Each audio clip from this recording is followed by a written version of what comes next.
Muy pero muy buenos días. Katy Fernández te saluda. Qué placer saber que estamos nuevamente juntos para leer la carta de nuestro Papá Celestial. Te invito como siempre a que traigas tu Biblia y también te invito a orar antes de abrirla. Amado Padre Celestial, te damos gracias por este nuevo día que nos estás dando. Y te pedimos, Padre, que tomes todo nuestro corazón y lo llenes del Espíritu Santo para que seas el capitán de nuestras vidas. Ayúdanos a mirar a los que nos rodean con los ojos de amor que solo tú puedes darnos. Y llénanos del fruto del Espíritu Santo. Amor, gozo, paz, paciencia, benignidad, bondad, fe, mansedumbre y templanza. Queremos hacerte feliz y sabemos que con nuestras fuerzas no podemos. Llénanos de ti, danos la mente de Cristo, ayúdanos a morir al yo. Y ahora no queremos escuchar palabras humanas. Que tu Espíritu Santo se mueva potente entre nosotros para poder entender, vivir y compartir este precioso mensaje de vida eterna. En el nombre de Jesús, gracias Padre, te amamos. Amén. El título de la lección de esta semana, Ninguna condenación. El versículo para memorizar, Romanos 8:1. Ahora pues, ninguna condenación hay para los que están en Cristo Jesús, los que no andan conforme a la carne, sino conforme al Espíritu.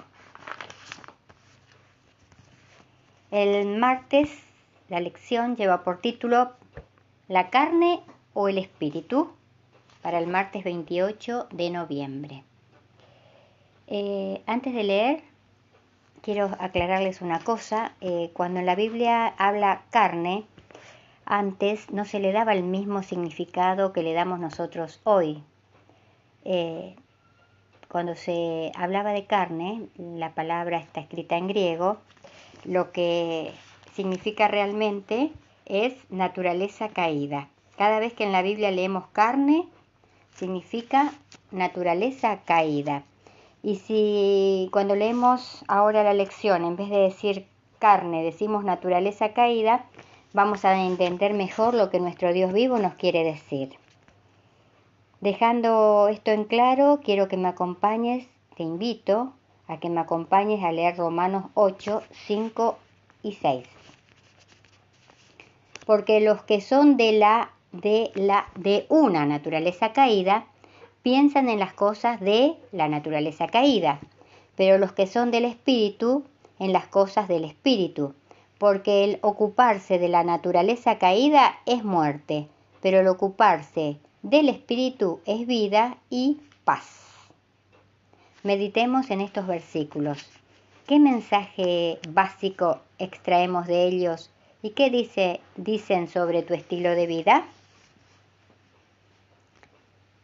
Se usa en el sentido de son según, kata, en griego. Piensan, quiere decir.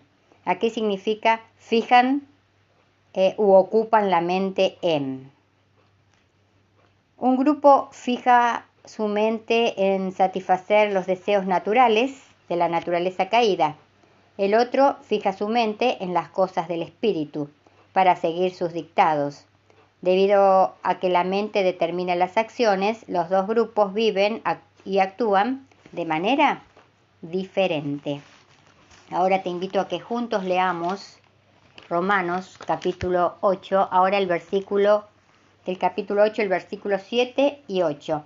Acordémonos de, en vez de leer carne, que la traducción más cercana del griego es naturaleza caída, cambiemos la palabra carne por naturaleza caída otra vez. Romanos 8, versículo 7 y 8. Por cuanto los designios de la naturaleza caída son enemistad contra Dios, porque no se sujetan a la ley de Dios, ni tampoco pueden. y los que viven según la naturaleza caída no pueden agradar a Dios. Fijar la mente en cumplir los deseos de la naturaleza caída es, en realidad, estar en un estado de enemistad contra Dios. Quien ocupa así su mente no se preocupa por hacer la voluntad de Dios. Incluso puede estar en rebelión contra Él y violar su ley abiertamente. Pablo desea enfatizar especialmente que si estás separado de Cristo, te es imposible guardar la ley de Dios. Vez tras vez, Pablo vuelve sobre ese tema. No importa cuánto nos esforcemos, separados de Cristo, no podemos obedecer la ley. El propósito especial de Pablo era persuadir a los judíos de que necesitaban algo más que su Torá, ley. Por su conducta habían demostrado que, a pesar de tener la revelación divina, eran culpables de los mismos pecados que los gentiles. Romanos capítulo 2. La lección de todo esto era que necesitaban al Mesías, un Salvador. Sin un Salvador serían esclavos del pecado e incapaces de escapar de su dominio. Esta fue la respuesta de Pablo a aquellos judíos que no podían entender por qué lo que Dios les había dado en el Antiguo Testamento ya no era suficiente para la salvación.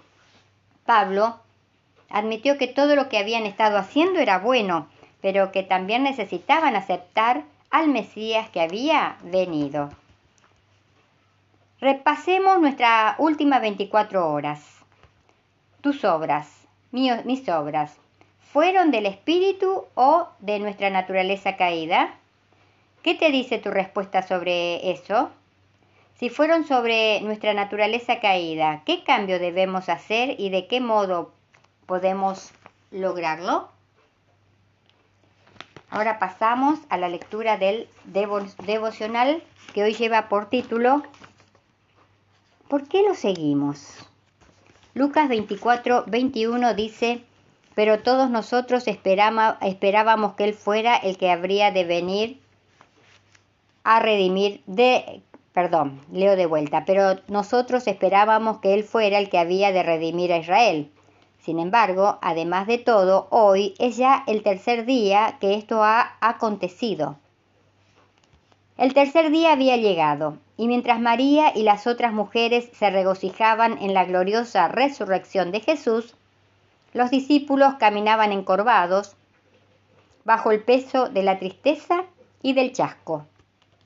Habían invertido todo en Él, habían dejado todo para seguirlo, habían creído en su palabra.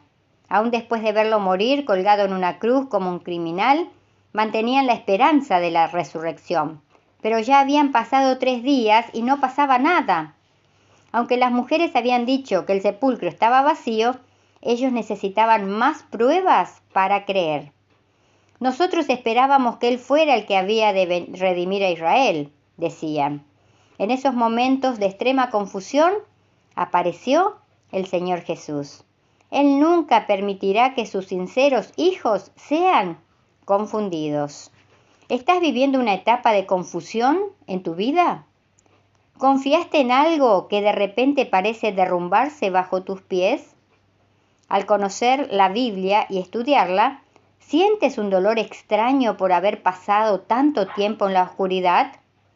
¿Comienzas a creer en la nueva luz que estás recibiendo aunque ya pasaron 3 días y nada sucede? Espera un poco. El Señor no te dejará perdido en las penumbras de tus pensamientos. Allí, en el camino a Emaús, Jesús fue explicando a sus discípulos punto por punto todas las profecías y su maravilloso cumplimiento. Ese mismo Jesús vive hoy y volverá a traer seguridad y paz a tu corazón. En el versículo hay otro pensamiento que necesita ser destacado, y se trata de los motivos que nos llevan a seguir a Jesús. Cuando era niño, teníamos unos vecinos que no querían saber nada de Jesús, y muchas veces hasta se burlaban de nuestra fe. Un día el hijo mayor se cayó de un árbol alto y estuvo entre la vida y la muerte durante varios días. Toda la familia entonces buscó a Jesús.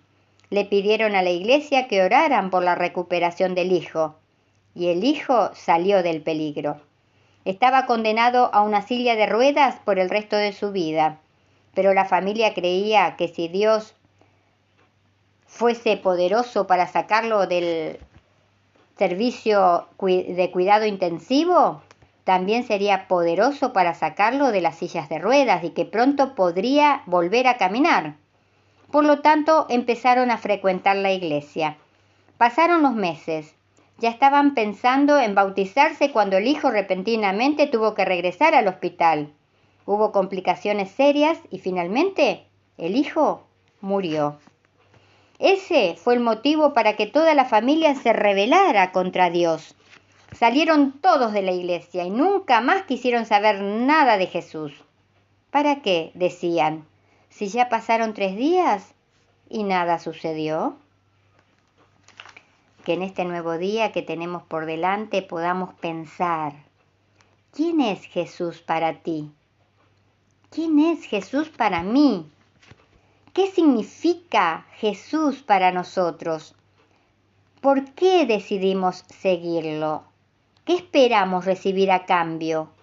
¿O lo estamos siguiendo simplemente porque Jesús nos amó primero y nuestro corazón fue tomado, tocado y enternecido por su amor? Él nos amó y dio por nosotros hasta la última gota de su sangre. ¿Y nosotros, por qué lo seguimos?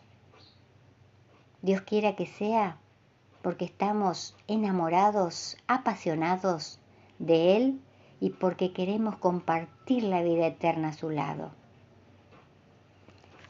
Y recordemos hoy también, si nuestras palabras no ayudan, no confortan, no hacen bien o no alegran, que nuestro Dios vivo nos libre de pronunciarlas.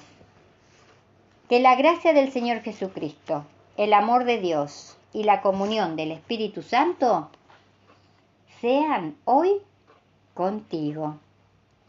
Te invito a que nos volvamos a encontrar mañana, si Dios quiere. Y muchas gracias porque estás allí, acompañándome.